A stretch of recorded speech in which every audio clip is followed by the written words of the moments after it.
Hey there! You must be here because you're searching for videos about electric vehicles. You're in the right place.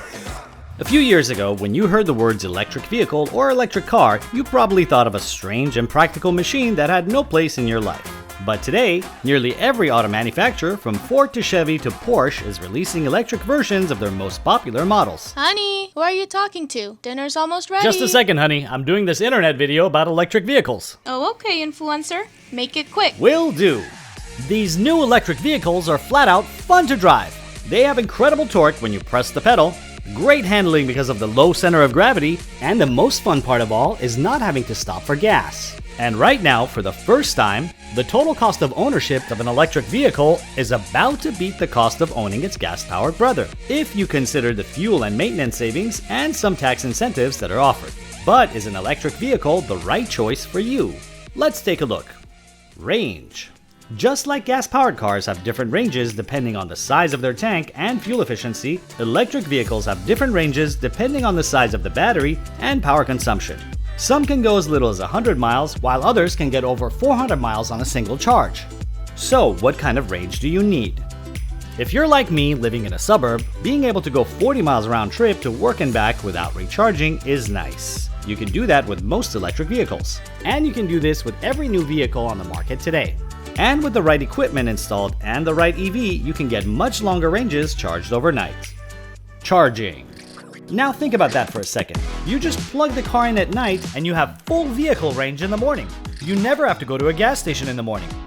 All you need is a regular 120 volt receptacle, something that nearly every garage has, and you can add 40 to 50 miles of driving range overnight. These kinds of chargers are called level 1 chargers. Hey Bob, you doing those internet videos again? Hi, yes I am. How you doing, buddy? Well, I just wanted to add that like rural co-op members, I've got a longer commute to work, and so I added a level 2 charger in my garage. Sweet. Why don't you tell us what that is? Sure. A level 2 charger requires a bit more equipment, but with about $1,000 investment, you can charge your car up to 200 miles overnight. And here's the tip. Many utilities are starting to offer cheaper rates at night for owners of electric vehicles. Call your co-op to find out if they offer it. Sweetheart, since dinner's frozen and you're gonna have to move out of the house, Yikes. why don't you talk about renters? Okay, I'll make this quick. Many apartment complexes are starting to install and offer charging infrastructure as part of their amenities. Also, there are many employers starting to install and offer charging options for their employees. And to attain corporate goals and eliminate carbon emissions, many of the same companies are converting their fleet vehicles to electric vehicles, and in the process can offer their employees to use the corporate chargers while they work at a discounted rate. Cost.